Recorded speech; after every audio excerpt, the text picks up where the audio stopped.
Farm for Profit Podcast. Take a listen, have a blast. Farm for Profit Podcast. Learn about farming while having a laugh. Farm for Profit Podcast. Now we've got a real audience. Nothing like making our guest feel like he's the center of attention. Sitting down here at the National Farm Machinery Show, day one. First interview since the show's open. Yeah, not the first interview. Not the first interview of the day. Welcome to the podcast, Tim. Thanks for having me. I'm excited. You've been on the show before, and a lot of what you said about your speed disc was heard and received very well by our audience. So I want to touch base on that again. First of all, remind our listeners who you are, where you're from, and what you do with Brandt. I'm Tim Strom, and I live in West Fargo, North Dakota.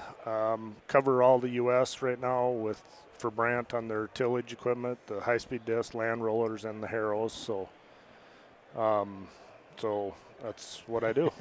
I like that. Nice. But today we're looking at it. Hardly ever do we get to do a What's Working Ag segment where we actually get a look at it. And we'll have to turn the cameras around for the listeners. But we're looking at a Brandt Speed Disc, a 221A. HP? What's that HP mean?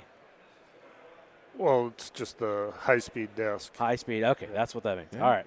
So describe this disc. How wide is it? What are we looking at here? This is a 21-footer. We build them in 7 different sizes from 16 to 45 foot. My 16 and 21 are a 2-section unit. And when I get up to the 26 to the 45, they're in 3 sections. Okay. So by 2-section, you mean the way it folds The way up. it folds, yes. So we look at this. It tips forward. Yep. And then folds in. The wings fold in. So this one, 2-section, makes a V. Yep. Where your 3-section is a U. Yeah. I mean, I guess, yeah, you could say that. So it seems like almost every company that's in tillage, or maybe even some that aren't in tillage, have come out with some version of a speed disc. What makes the Brandt Speed Disc stand out? We're heavier built. We're the heaviest one on the market. A lot of our design, we got, the wing down pressure, where our pivot point is. We pivot right at the center of the wheels, so my disc stays in contact with the ground. Talk about that pivot point, because you were actually explaining it to me a little bit ago. Why is that so important? Well, it's just to control the depth. If you want to dig at 3 inches, it's going to maintain that going through drainage ditches and stuff. It's going to maintain that cutting depth throughout the unit. Yep. Going through drains and stuff like that. So it's not they're coming out and it's not gouging. Right. Yep. Okay. And then wing down pressure. You said you're probably one of the only ones in the industry that has that? Yeah. Yep. We were the first ones to come out with it. I know I've heard some rumors that other companies are having it now. So it's pretty important in some hard ground, so I can get some of that weight distributed out to my wings. Okay. Why? I know we've covered this the last time I talked to you, but for our listeners that are just starting to learn about speed disc, why are speed discs different? Besides speed, why are they different than just a regular old disc?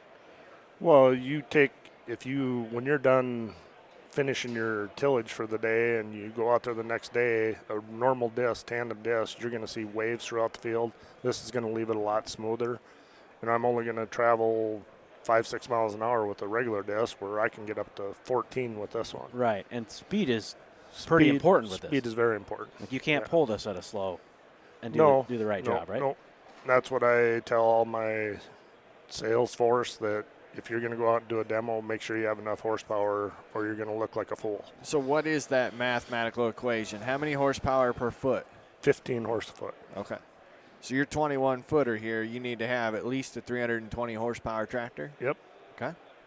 Now, I've got a lot of rocks in my field, so I've shown that with the Brandt rollers. And these have a disc.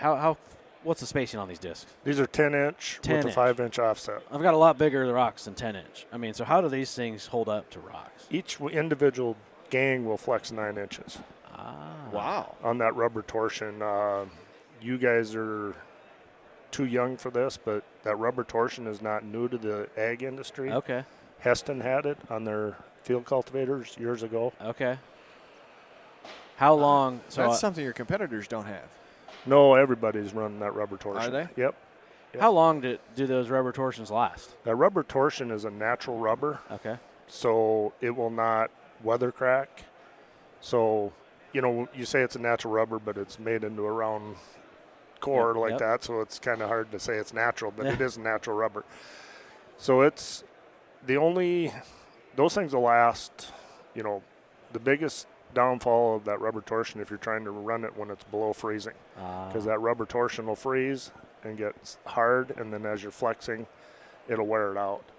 So these machines are not designed to run when the ground's froze and below 32 degrees out. Right.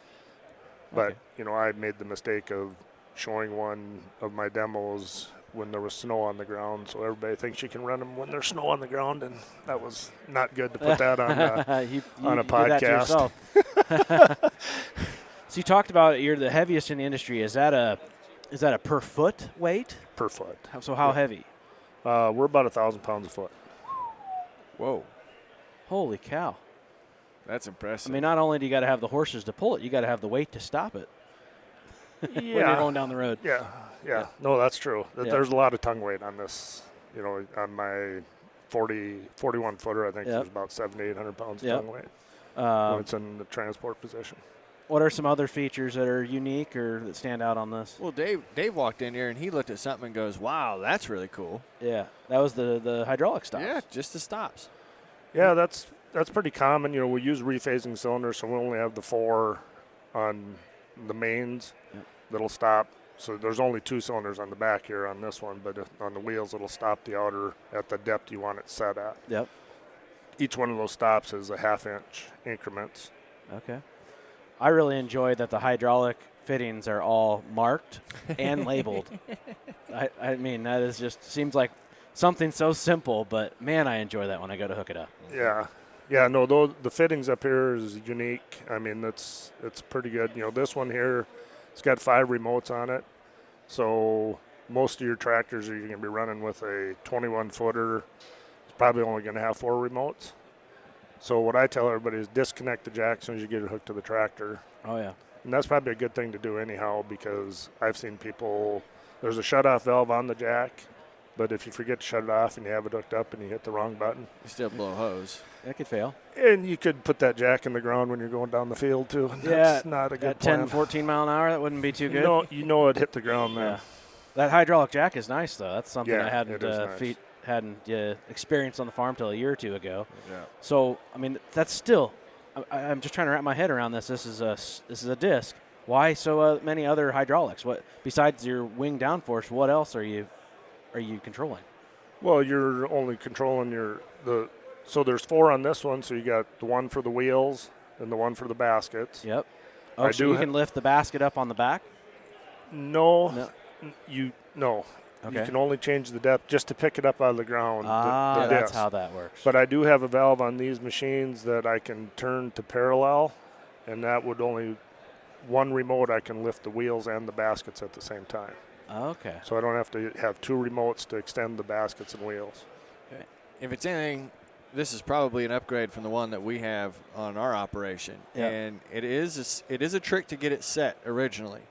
But once you get it set the way you want it to go, they do such a good job, especially if you got the right amount of horsepower to it. But you can adjust the pitch, like you said, front to back. That helps you with your depth. You're setting the depth, or at least by your transport wheels, Right. going through the field. Because if you pitch it forward, pitch it back, obviously these front discs aren't going to dig in as deep.